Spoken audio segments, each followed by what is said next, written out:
Bismillahirrahmanirrahim. Assalamualaikum warahmatullahi taala wabarakatuh. Alhamdulillah rabbil alamin wassalatu wassalamu ala asyrafil mursalin wa ala alihi wa sahbihi ajma'in.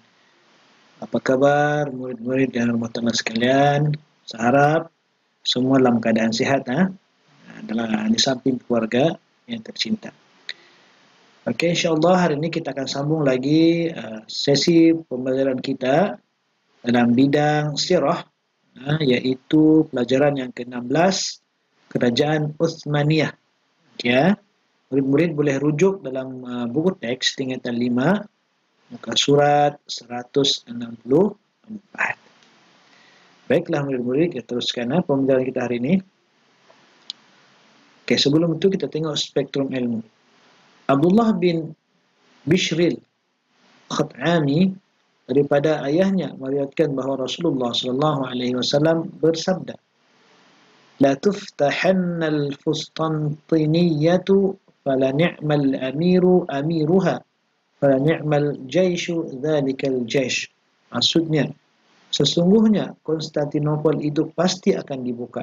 Sebaik-baik ketua ialah ketuanya, dan sebaik-baik tentera ialah tenteranya. Okey, kita murid-murid rahmatullah sekalian, kita tengok sedikit sebanyak berkenaan dengan sejarah kerajaan Uthmaniyah. Asal nama kerajaan Uthmaniyah ini ialah bersempena dengan nama Uthman bin Ertugrul, pengasas kerajaan Uthmaniyah. Tempoh pemerintahan dia ialah daripada 1299 Masihi hingga 1924 Masihi.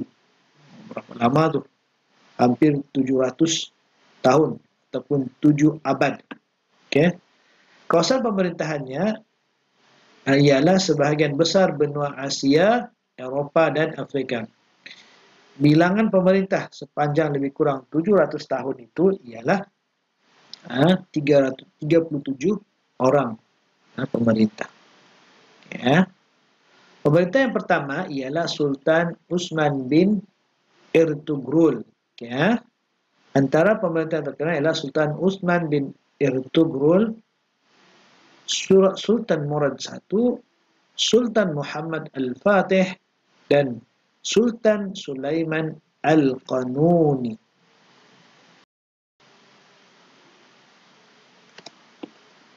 Okey. Pemerintahan terakhir ialah Sultan Abdul Majid II.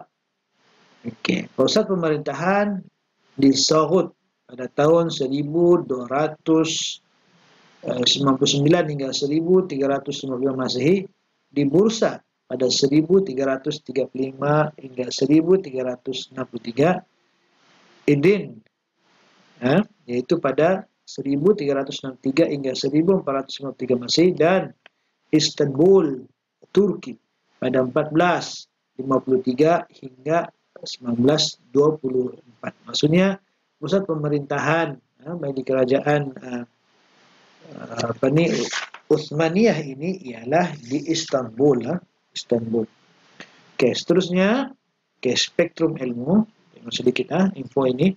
Terdapat beberapa buah kerajaan Islam selepas kerajaan Abbasiyah, antaranya kerajaan Fatimiyah, iaitu pada tahun 909 hingga 1171, kerajaan Ayyubiyah pada 1250 hingga 1174, dan kerajaan Mamlukiyah 1250 hingga 1517. Okey, ketokohan sultan yang terkenal iaitu Sultan Utsman bin Ertugrul. Nama penuh dia ialah Utsman bin Ertugrul. Tarikh lahir ialah 657 Hijrah, 656 Hijrah, bersamaan 1508 Masehi.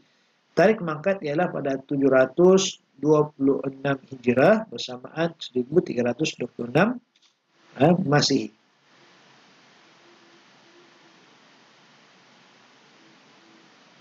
Tempoh pemerintahan adalah selama 27 tahun.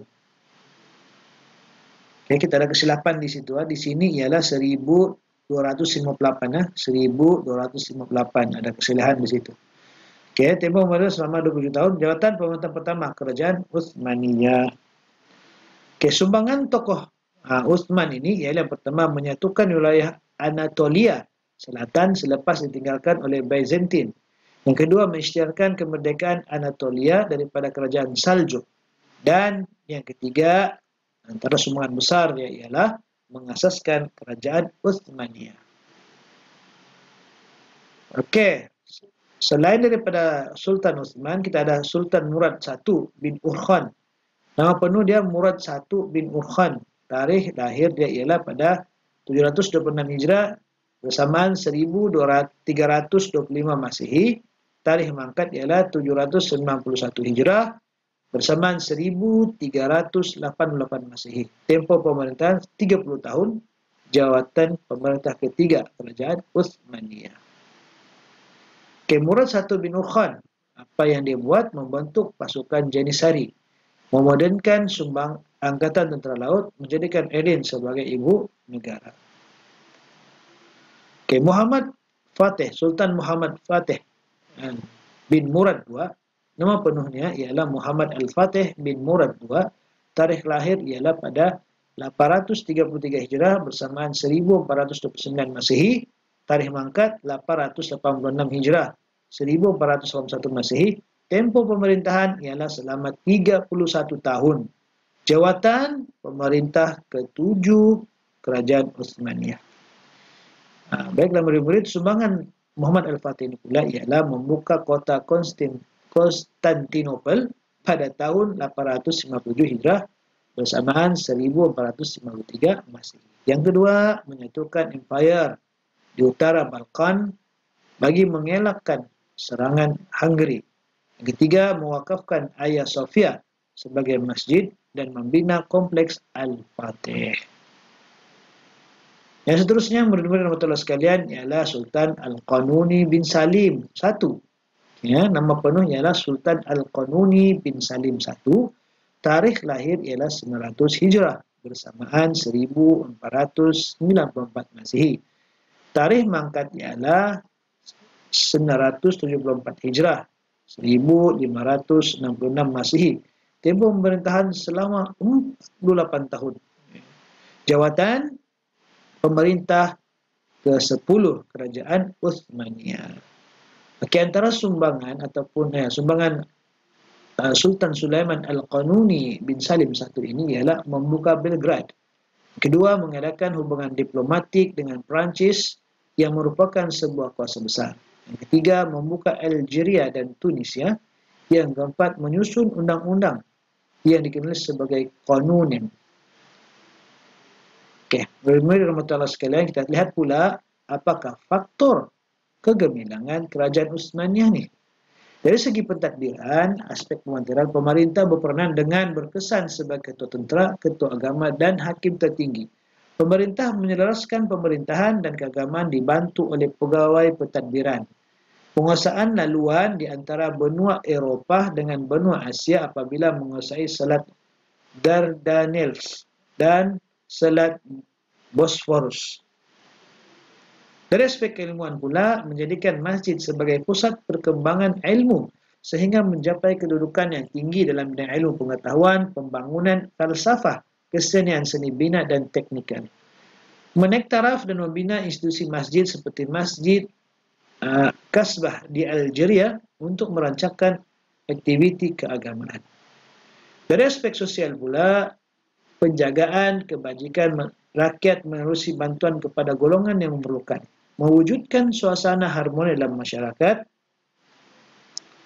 Sistem wakaf yang sistematik meliputi aspek keperluan asas, pendidikan dan kesihatan.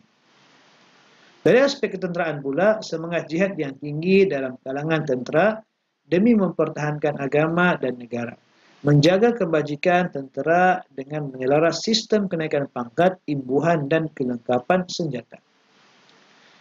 Baiklah murid-murid rahmatullah sekalian, sekarang kita lihat pula apakah faktor kemerosotan Kerajaan Uthmaniyah ini. Yang pertama, teknologi ketenteraan yang ketinggalan berbanding dengan kuasa barat sehingga kalah dalam peperangan. Yang kedua, kemerosotan ekonomi dan beban hutang negara yang tinggi. Yang ketiga, gerakan yang menuntut kemerdekaan daripada wilayah-wilayah menyebabkan negara tidak stabil. Yang keempat, kelemahan pendidikan menyebabkan kekurangan tenaga mahir untuk membangunkan negara. Yang kelima, persaingan politik dalaman istana dan perbuatan dalam kalangan putera-putera raja untuk mendapatkan kuasa. Baiklah murid-murid rahmatullahi sekalian, yang seterusnya ialah iktibar daripada pemerintahan kerajaan Uthmaniyah ini. Yang pertama, kita hendaklah memilih pemimpin yang berwibawa supaya urusan pentadbiran berjalan lancar. Yang kedua, kita hendaklah sentiasa memperbanyakkan penerokaan ilmu agar mampu bersaing di peringkat antarabangsa. Yang ketiga, kita hendak sentiasa menghayati semangat cinta akan negara agar rela berkorban mempertahankannya daripada serangan musuh. Keempat, kita hendaklah sentiasa berpegang pada ajaran Islam supaya hidup diberkati Allah SWT. Kelima, kita hendaklah menolak campur tangan asing untuk menjaga kedaulatan negara. Baiklah murid-murid yang rahmatullahi sekalian, itu sahaja pembelajaran berkenaan dengan tajuk kerajaan Uthmaniyah ini. Yang pertama tadi kita sudah melihat sejarah kerajaan Uthmaniyah. Yang kedua kita sudah bincangkan juga sultan-sultan yang masyhur dalam pemerintahan kerajaan Uthmaniyah ini. Yang ketiga kita sudah melihat faktor kegemilangan kerajaan Uthmaniyah. Yang keempat kita juga sudah melihat berbincang berkenaan dengan faktor kemerosotan kerajaan Uthmaniyah ataupun faktor kejatuhan kerajaan Uthmaniyah ini. Dan yang terakhir tadi kita sudah berbincang juga berkenaan dengan iktibar daripada kerajaan Uthmaniyah ini, kejatuhan kerajaan Uthmaniyah ini. Jadi sekadar itu sahaja sesi pembelajaran kita pada hari ini. InsyaAllah kita akan berjumpa lagi pada sesi pembelajaran yang akan datang. Wabillahi taufiq wa hidayah. Assalamualaikum warahmatullahi taala wabarakatuh.